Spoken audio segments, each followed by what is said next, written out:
This is why your heart feels distant when you stand in Salah. And it's not because you don't care. It's not because your faith is weak. It's because your heart has been pulled in too many directions for too long. You walk into Salah carrying the noise of your entire day.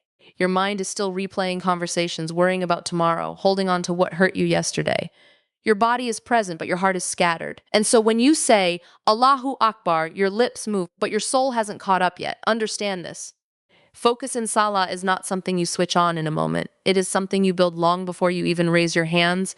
If your heart is constantly attached to dunya, its stress, its validation, its distractions, then of course it will wander when you stand before Allah.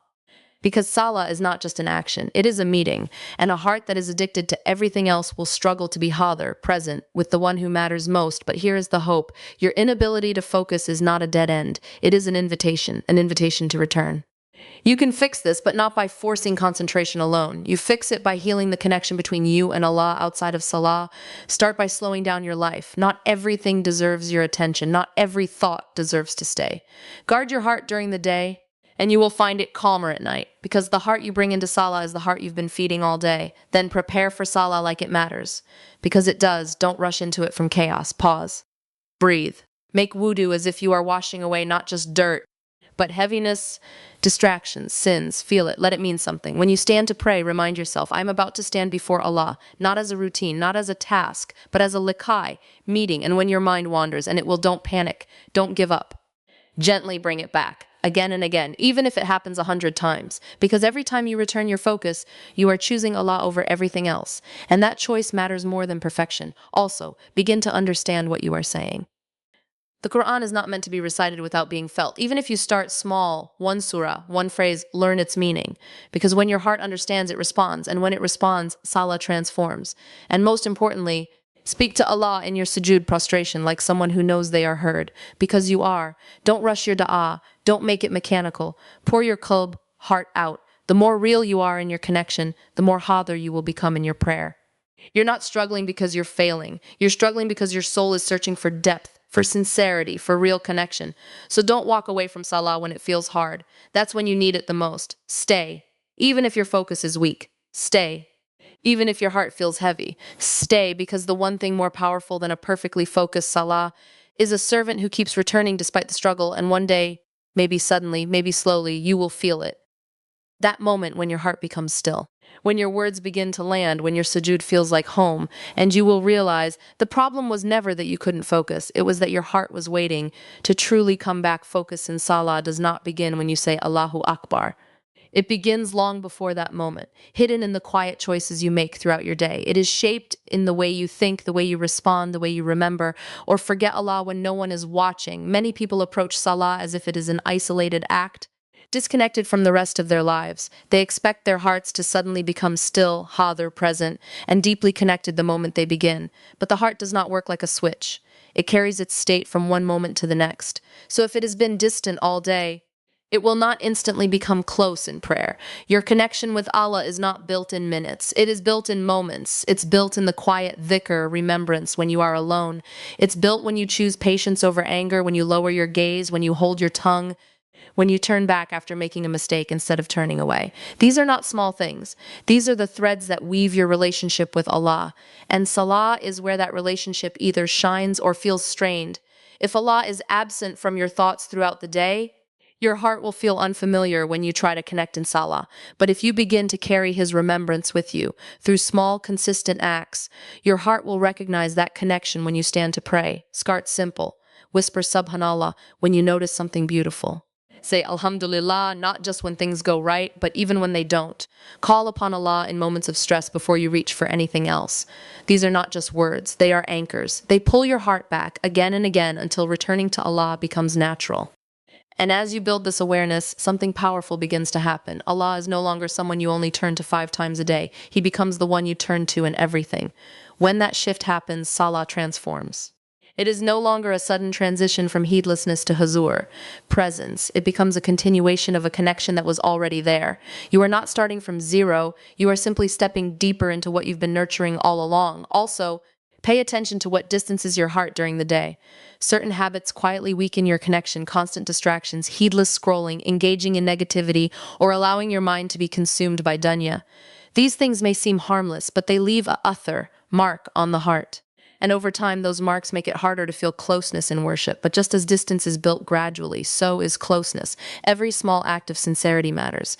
Every time you choose Allah over your nafs, even in the smallest way, your heart softens. And a softened heart responds more easily in Salah. So don't wait for Salah to fix your connection. Let your life prepare you for Salah. Live your day with intention. Carry remembrance in your qalb, heart. Be conscious of Allah in your actions, your thoughts, your struggles. Because when you do, you will no longer stand in prayer trying to force focus onto a distant heart. You will stand with a heart that already knows the way back. There is a quiet gravity to the things we love. They pull on us, subtly at first, then insistently, until our thoughts begin to orbit around them. This is not always obvious in the rush of the day. It becomes unmistakably clear, however, in the stillness of Salah. There, in those sacred pauses, you discover what your heart has truly been holding on to.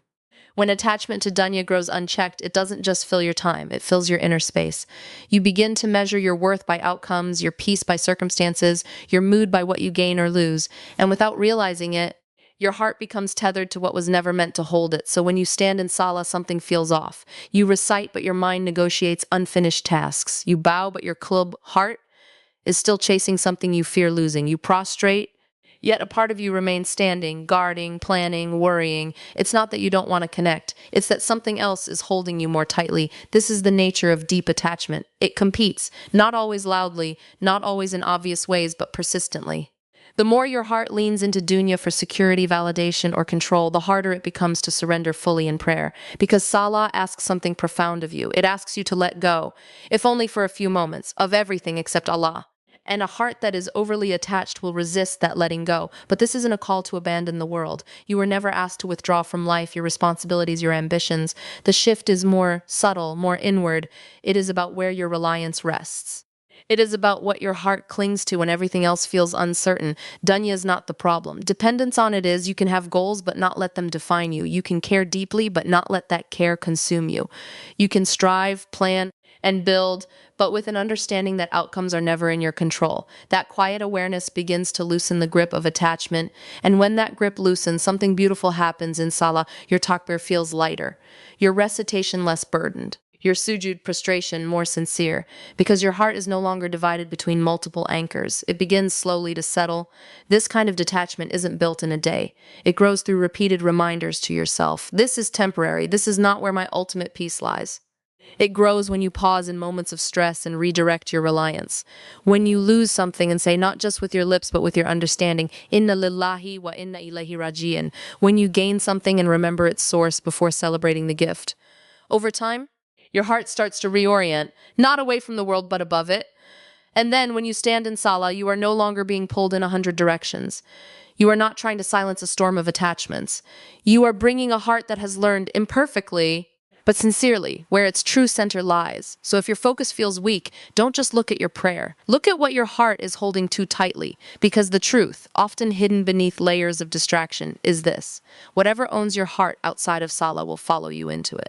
But when your heart begins to belong to Allah first, everything else falls into its proper place. There is a difference between reciting words and being moved by them. And that difference is often the missing piece in our Salah. For many, the Quran flows easily from the tongue, but rarely settles in the heart. The verses are familiar, memorized, repeated countless times. Yet, despite this repetition, the impact feels distant. The reason is simple but profound. The heart cannot fully respond to what it does not understand. When you stand in Salah and recite, your tongue may be engaged, but if your mind does not grasp the meaning and your qalb, heart, does not connect to the message, then your prayer becomes vulnerable to distraction. Because the mind by its nature seeks engagement. If it does not find it in what you are reciting, it will look for it elsewhere. This is why understanding what you recite is not a luxury. It is essential. When you begin to learn the meanings of the Quran, even in small portions, something shifts. Suddenly, your recitation is no longer just sound, it becomes conversation. You realize that when you say Alhamdulillahi Rabbil Alameen, you are not just praising. You are acknowledging the one who sustains everything in your life. When you say Ar-Rahman Ir-Rahim, you are reminding yourself of a mercy that surrounds you, even when you feel undeserving of it. And when you say Iyaka nabudu wa iyaka nasta'in, it is no longer a memorized phrase. It becomes a declaration, a moment of honesty, a quiet admission that you depend on Allah, even if your actions sometimes forget that truth. This understanding pulls your heart into the prayer. It gives your mind something to hold on to. It transforms your salah from a routine into a dialogue where every verse carries weight, every word carries intention. But this does not mean you need to master the entire Quran overnight. The journey begins small. Choose one surah. Just one. Learn its meaning deeply. Reflect on it outside of Salah. Sit with its words. Ask yourself, what is Allah telling me here? What part of my life does this touch? Let the verses become personal. When you do this, the next time you recite that surah in Salah, it will feel different. Your mind will recognize it, your heart will respond to it, and for a moment, even if brief, you will feel present. Also, don't rush your recitation. Slow down, give the words space to settle. Because surah, haste, is one of the greatest barriers to reflection. When you rush, you move past meaning. But when you slow down even slightly, you give your heart a chance to catch up with your tongue. And understand this, connection does not always come as emotion. Sometimes it comes as awareness, as stillness, as a quiet sense that you are no longer just speaking. But listening, the Quran was not revealed to be recited without thought. It was revealed to be understood, reflected upon, and lived. And Salah is where that connection is meant to come alive. So if your focus feels weak, don't just try to silence distractions. Give your heart something stronger to hold on to. Give it meaning, because when your heart understands what it is saying, it no longer feels like it is repeating words. It feels like it is standing in a conversation that was always meant for it. There is a quiet trap that many people fall into when it comes to Salah, the belief that if their focus is not perfect, then their prayer is not good enough. So they become frustrated, discouraged. They begin to feel that no matter how hard they try, they keep failing. And slowly, without realizing it, they start to disconnect, not because they don't care, but because they expected perfection too soon. But Salah was never meant to be perfect. It was meant to be sincere. There is a difference. Perfection focuses on flawless performance, never getting distracted, never losing concentration, never making mistakes. But sincerity focuses on something deeper, returning, again and again, no matter how many times you drift. And this is where true transformation begins. Your mind will wander in Salah. That is part of being human. Thoughts will come about your responsibilities, your worries, even random things that seem to have no place in that moment. This does not mean your prayer is broken. It means your heart is in the process of being trained. What matters is what you do next. Each time you notice your mind has drifted and you gently bring it back without anger, without giving up, you are performing an act of ibadah, worship within your worship. You are choosing Allah over distraction. You are turning back, and that turning back is beloved. Even if it happens 10 times, even if it happens 100 times, because the value is not in how perfectly you stayed focused. The value is in how consistently you returned. Think about it. A person who never struggles with distraction may never experience the depth of this alauda, returning. But the one who struggles and keeps coming back is constantly choosing Allah in the midst of difficulty, and that choice carries weight. So don't let Shaitan convince you that your imperfect salah is worthless. That is one of his most subtle traps. He shifts your focus from sincerity to performance, from connection to frustration, and once you feel like you are failing, you become more likely to give up. But your struggle is not a sign of failure. It is a sign that you are trying, and trying in the path of Allah is never wasted also. Be patient with yourself. Hearts do not transform overnight. Just like any habit, focus takes time to build. Some days will feel better than others. Some prayers will feel heavier. This is part of the journey. What matters is consistency. Show up for your salah, even on the days when your heart feels distant, especially on those days, because consistency builds something that occasional perfection never can. It builds a relationship. A relationship where you keep returning, not because it feels easy, but because you know it matters. And over time, something shifts. Your returns become quicker. Your huzur presence becomes deeper. The gaps of distraction begin to shorten. Not because you forced perfection, but because you stayed committed despite imperfection. So release the pressure to be flawless. Stand before Allah as you are, distracted, struggling, trying, and trust that your effort is seen, that your alauda, returning, is counted, that your sincerity, even if quiet and imperfect, is enough to bring you closer. Because in the end, it is not the perfect prayer that transforms you. It is the prayer you refuse to abandon.